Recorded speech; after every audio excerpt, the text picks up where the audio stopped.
Honda Click ba ang motor mo tapos malabo na yung panel mo, kagaya ng motor na ito. Ayan oh. Malabo na yung panel, 'di ba? So huwag kayong mag-alala mga bro. Huwag kayong mag-alala mga bro kung ganito na po yung panel nyo, dahil murang-mura lang naman yung papalitan natin na pyesa dyan. Ito po yung film.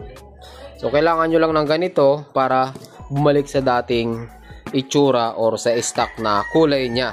Nakakairita kasi kapag ganito yung makikita mo. Pag binuksan mo ganyan, no? Malabo na.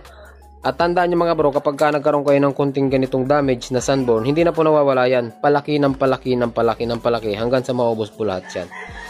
Huwag kayong mag-alala mga bro, dahil murang-mura lang naman po ito. At kaya nyo po itong i-DIY. Kahit huwag na kayo pumunta sa shop or sa mga mekaniko, kayang-kaya nyo na ikabito. Dahil plug and play lang po ito. Saan ba nakakabili ng ganitong klaseng parts or ng polarizing film?